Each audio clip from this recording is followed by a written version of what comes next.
Hi everyone, welcome to the Betway Beat, brought to you by SoccerBeat, and you know the man already, Romain Folz. Welcome to SoccerBeat. How are you doing? I'm good, Peter, and yourself? Always good, especially when I speak to you. Love talking football to you. The big talking point at this moment in time is the reaction to Mamelodi Sundowns coming second place in the Champions League. And in particular, Romain, in South Africa, there's been a huge response from the fans, basically about the coach, and saying they're not happy with the coach. He cost them the game, things they should have played Zwane, etc., etc., etc. But you're a coach yourself. You've been in the kind of hot seat at Sundowns as well.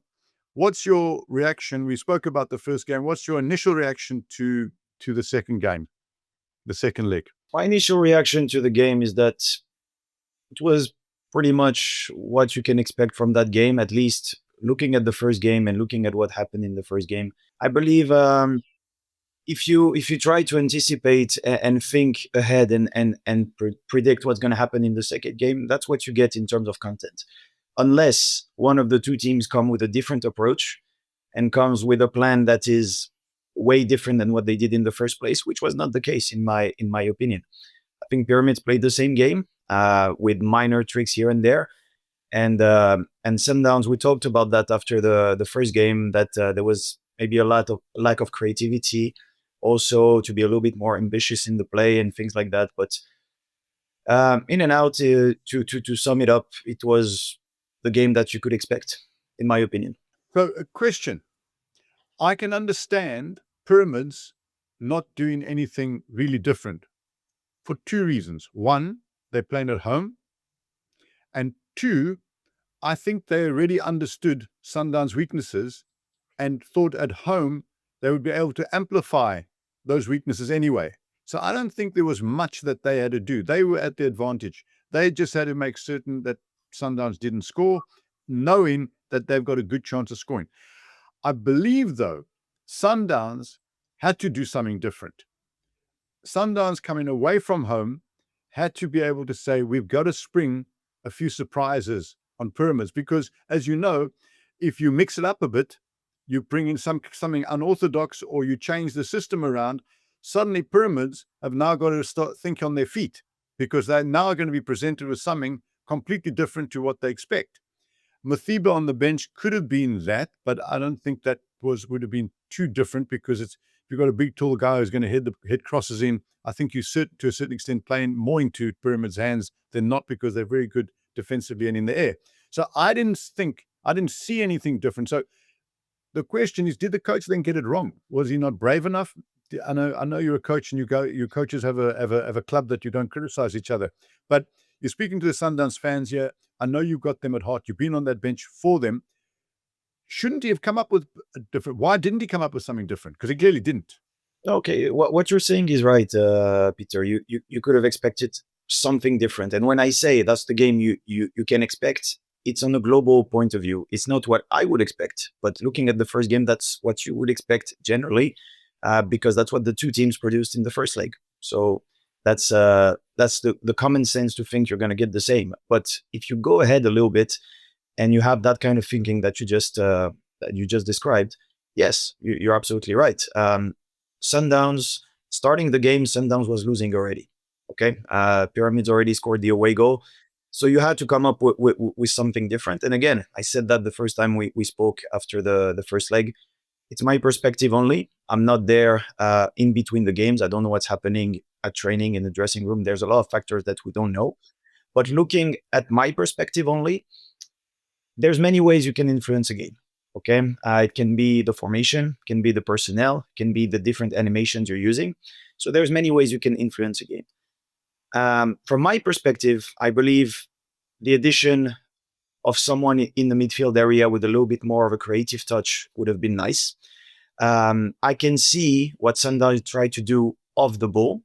There's many instances where the high press was done correctly, forcing the opponent to throw a long ball. But my point of view is that the problem most of the time was with the ball. There was a lot of sequences where the tempo on the ball was not good enough. I believe the ball rotation can be much faster. They have the quality to do that. They have the capacity to high up the tempo much more than that. And when you know that the clock is not going for you, I believe it's an obligation to do that. So I believe they did some good things, especially off the ball. But with the ball, I believe there was more to do.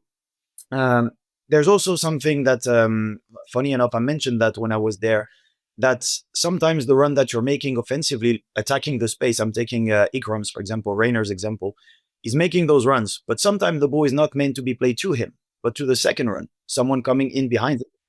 And I believe that there is always that capacity you have to surprise the opponent, but you have to be aligned and you have to be organized to do that. It cannot be improvised.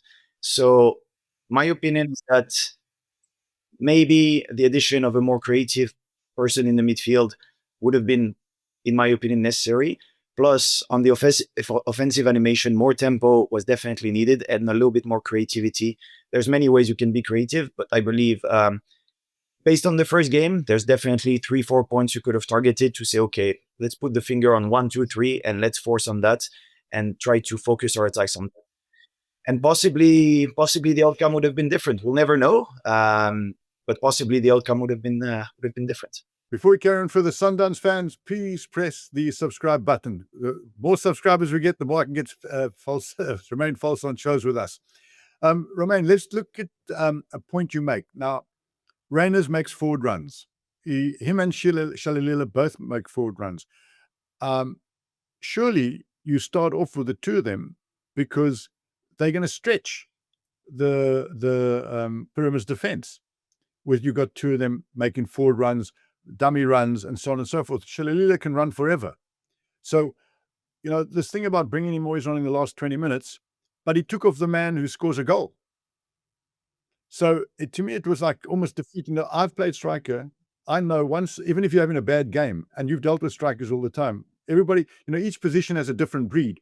But I promise you, a striker scores a goal, he's on a high, even if he's been playing badly and missed chances. Any striker will tell you, once you scored a goal, it's give me the good ball again. I'm the best player in the world again. That's in our nature. And when he took Rayners off, I went, you know what? You've predetermined these changes. In your head, you've gone, this is what we're doing. Football's not a static game.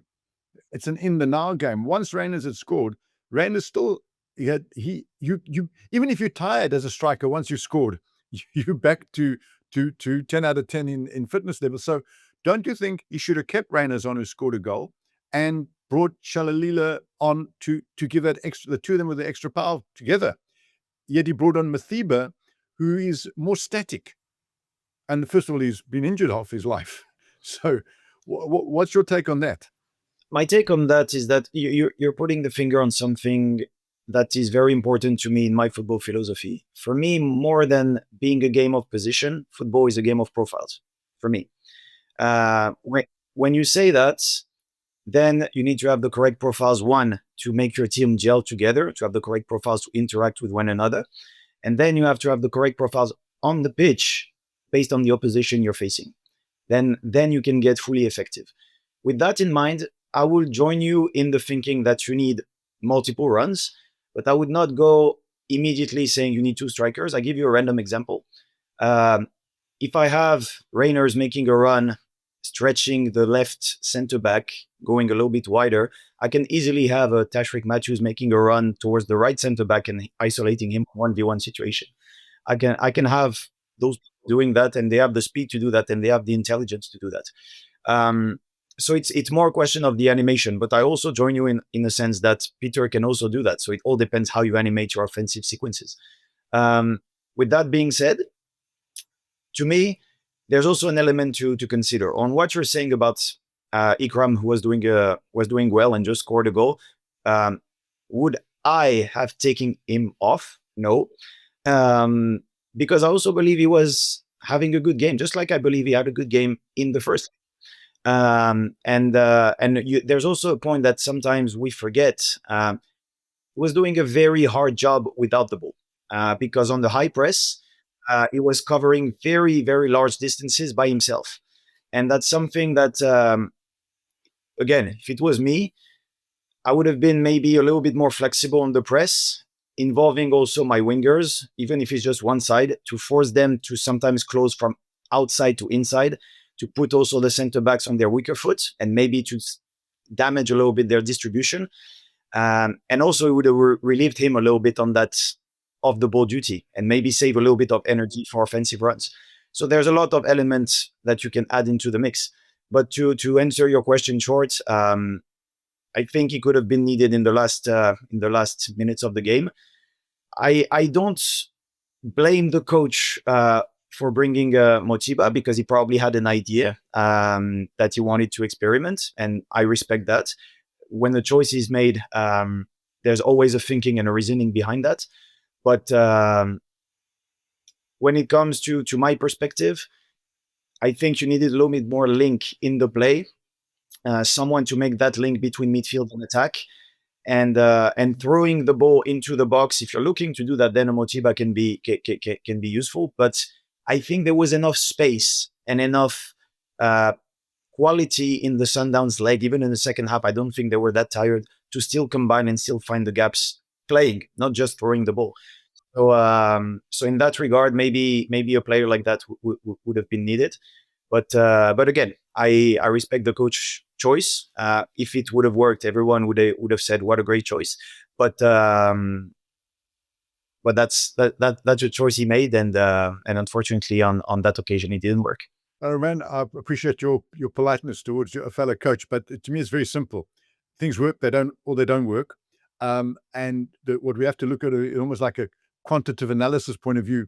With this, what's the chance of it working? And you make two excellent points, which we all agree on: more creativity and more urgency and more forward runs, and closing down.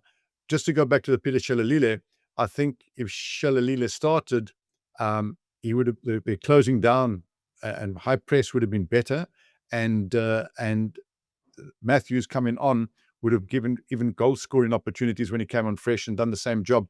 Because the one problem is if you've got the lopsided press, because Ribeiro is never going to press for you on the right hand side, but at least you've got Madao there. But on a different note, the creativity should have come from Zwane. He would have created, all the difference would have come there, and they would have kept the ball at a quicker pace. He's always available for the ball. So why would a coach, and I'm asking you from a coach's perspective, why would you have the best player in South Africa, your captain, and your best player, obviously, which would influences the rest of the players? Why keep him on the bench for two legs? Why even have him there? I don't understand. My question to him, if I was the Fleming Berg, I would say, well, why did you have him in the squad? And what was your plan to use him? That would be the question. So if you were the technical director and I said that to you, what could you see the reason why he didn't use him, and what circumstances could have prevailed that would have made Cardoso use him? Because if they were winning 3-0, there was no need to use him. So he's not there for when they're up 3-0. What circumstance would you have seen? Trying to think into the Cardoso's mind. What were the circumstances that he would have gone, okay, that's why Zwane's on the bench? Because you only have people on the bench because the impact you expect them to make when they come on. And that circumstance that dictates that.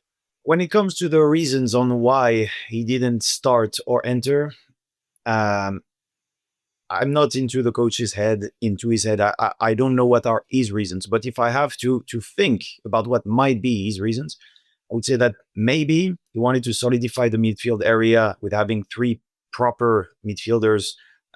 When I'm saying proper, I mean less offensive-minded, that can maybe control the midfield area a little bit better. Maybe also try to progress into the game like that, and then at a later stage maybe enter a player more technical. But that didn't happen even.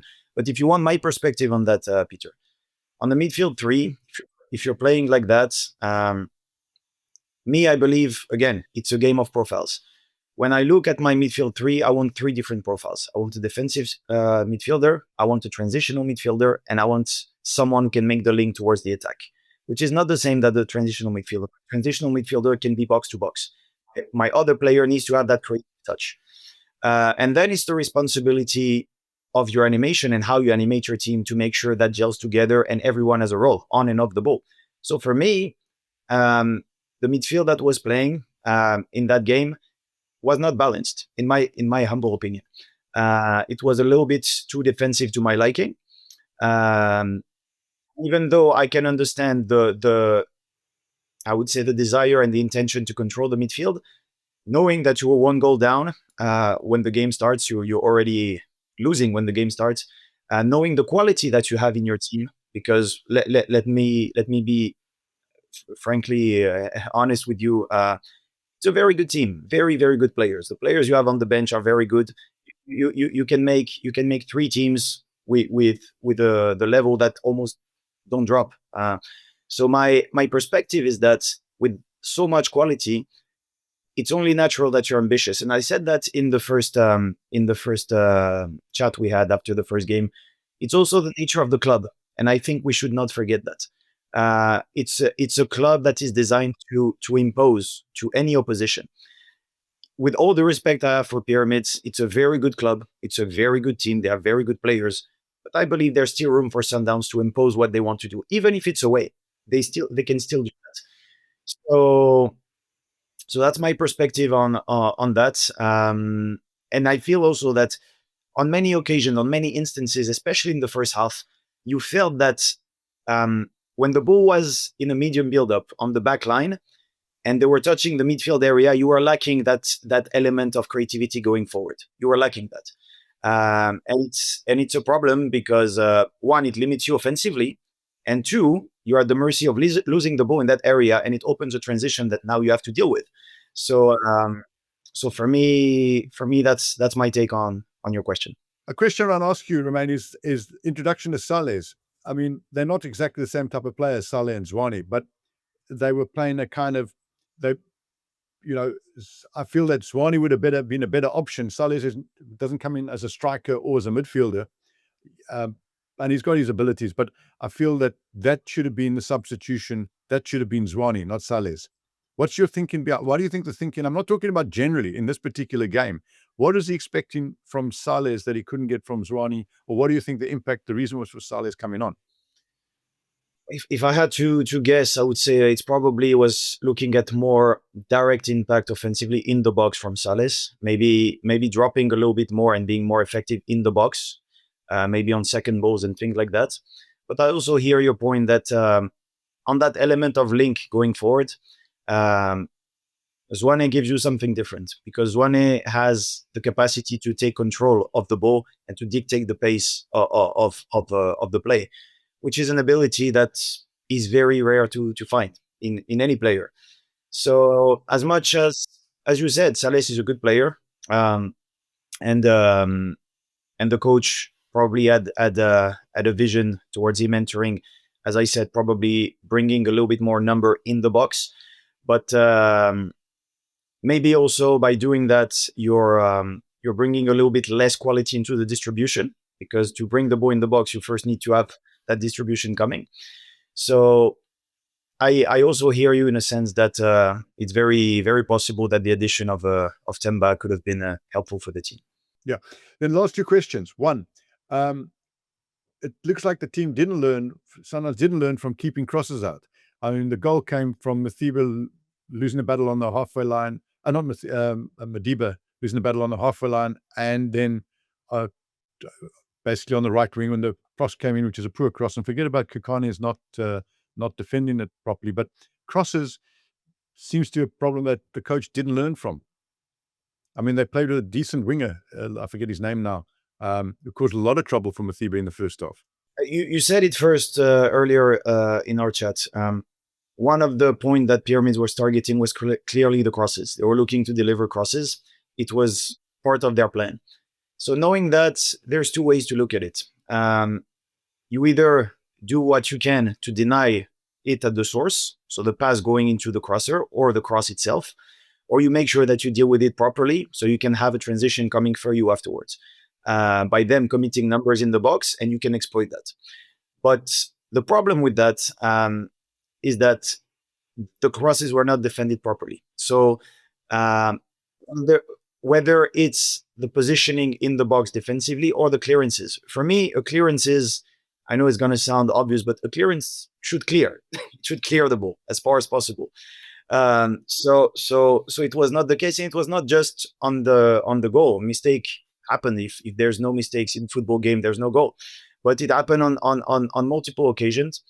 And as you said, you would think that it's something that you would see and you would identify and you would fix.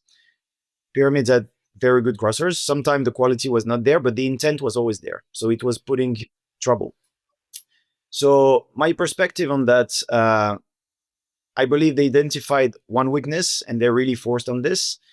But to fix it, if you ask me for a solution to fix it, if you noticed, very often it was the same two players feeding the ball wide for the crossers.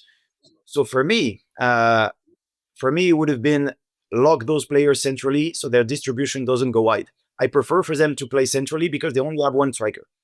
So that would have been my I would say my quick fix. And not a difficult thing to work out. I don't know if it's a difficult thing or not, but it's something you definitely need to give some time. Okay, final question. And I'm not being mischievous with this question, Romain. The season's over. We have to look back at a season. If yourself and Steve Compella and Mangoba were still there, it's pretty certain you would have won the league.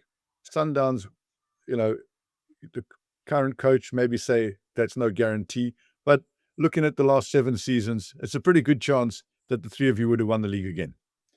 And in fact, you guys were doing very well, so there's no reason why you shouldn't. Sundowns, trophy-wise, are no better off. How do you feel about that? I mean, you would have won the league. So what has Cardoso brought that you guys could not have brought? And should he get treated differently? Does he stay? Okay, that's not a fair question to you. But how do you feel about the fact that the three of you would have got the same result? So on the question of whether he stays or not, as you said, it's not my call. It's not my area of decision at all. So I leave that to the management of the club, and I'm sure they will do what needs to be done regardless. When it comes to the assessment, the global assessment, I would say, yes, I agree. We would have won the league as well. But I also believe that there's a lot of factors to consider, at least during my time. When I first joined, the team was restructuring. There was a lot of pieces to put back together, and I believe we were in a phase that was actually ascending. If you remember the last game that we played, it was an away game, Champions League against FAR Rabat, and it was a good game against a good team. It's not easy to go play over there, and we drew. But the performances, if you look at the performance side of things of the team, whether it's in the league, I think the last game in the league was a 3-0 win against Sekukune or something like that. It was progressing. But if you remember what I said when we chatted after the decision was made by the club, and you asked me, do you accept it or you don't accept it? And I told you it doesn't matter whether you accept it or don't accept it. It's part of the game. I respect the decision, and I wish the best to whoever comes after me. And I wish them the best all the way long. So would we have done better? Maybe, but we'll never know. Good point. Well, Romain, I look forward to speaking to you again shortly. And are you still in Tunisia? Yeah, I am. Well, keep chatting. Romain, thanks a lot. Sundowns fans, I'm sure you loved it. Speak to you again soon. Thank you. Cheers. Thank you.